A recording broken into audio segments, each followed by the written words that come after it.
Hey, hi, how you doing? How's your day going? So I'm reading a very unusual but interesting version of the Bible called the Complete Jewish Bible, CJB.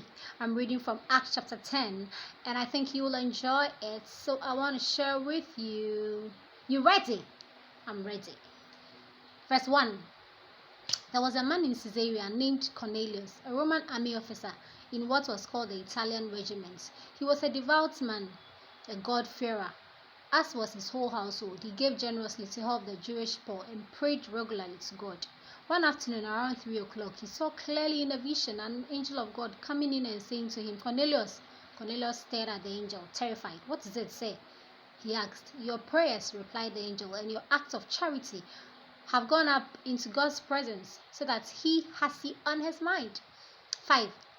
Now send some men to Yaffo to bring back a man named Shimon, also called Kepha, that's Peter. 6. He's staying with Shimon the leather tanner, who has a house by the sea. As the angel that had spoken to him went away, Cornelius called 2 of his household slaves and one of his military aides, who was a godly man. He explained everything to them and sent them to Yaffo. The next day about noon, while they were still on their way and approaching the city, Kepha went up onto the roof of the house to pray. He began to feel hungry and wanted something to eat. But while they were preparing the meal, he fell into a trance in which he saw heaven opened and something that looked like a large sheet being lowered to the ground by its 4 corners.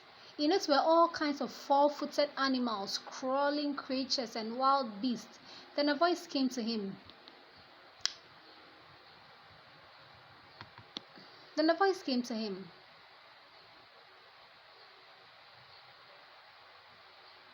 Get up, Kepha, slaughter and eat. But Kepha said, No, sir, absolutely not. I have never eaten food that was unclean or treif. The voice spoke to him a second time. Stop treating us unclean what God has made clean. This happened 3 times, and then the sheet was immediately taken back into the heaven.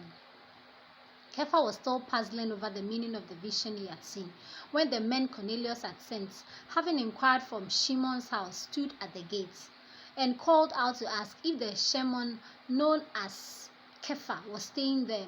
While Kepha's mind was still on the vision, the Spirit said, 3 men are looking for you. Get up, go downstairs, and have no misgivings about going with them, because I myself have sent them. 21. So Kepha went down and said to the men, You are looking for me, here I am. What brings you here? They answered, Cornelius. He is a Roman army officer, an upright man and a God-fearer, a man highly regarded by the whole Jewish nation. And he was told by a holy angel to have you come to his house and listen to what you have to say.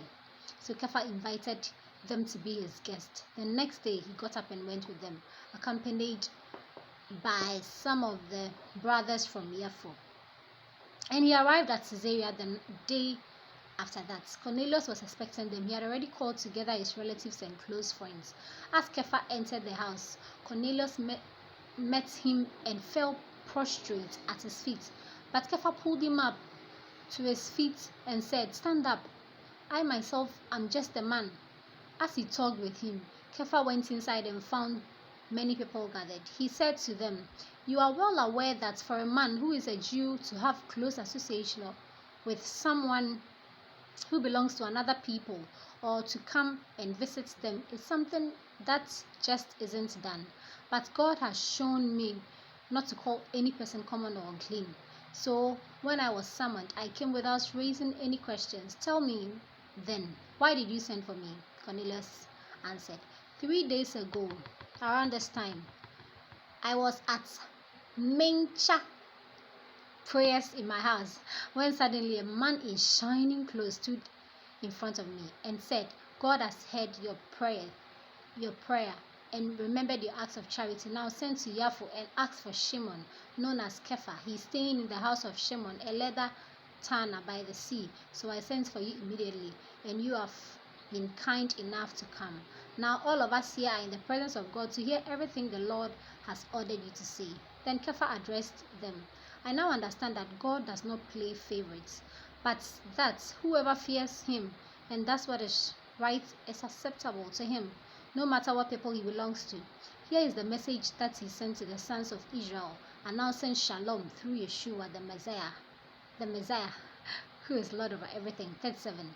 You know what has been going on throughout Judah, starting from the Galilee after the immersion that Yochanan, that's John the Baptist, proclaimed, how God anointed Yeshua from Nazareth with the Ruach HaKodesh, Holy Spirit, and with power.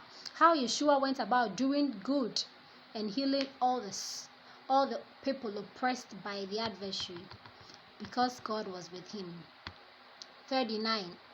As for us, we are witnesses of everything he did, both in the Judean countryside and in Jerusalem. They did away with him by hanging him on a stake, but God raised him up on the third day and let him be seen, not by all people, but by witnesses God had previously chosen, that is by us, who ate and drank with him after he had risen again from the dead. Then he commanded us to proclaim and attest to the Jewish people that this man has been appointed by God to judge the living and the dead. 43. All the prophets bear witness to him that everyone who puts his trust in him receives forgiveness of sins through his name. 44. Kepha was still saying these things when Ruach HaKodesh fell on all who were hearing the message. All the believers from the circumcision faction who had accompanied Kepha was amazed that the gift of the Ruach HaKodesh was also being poured out on the Goyim, for they heard them speaking in tongues and praising God.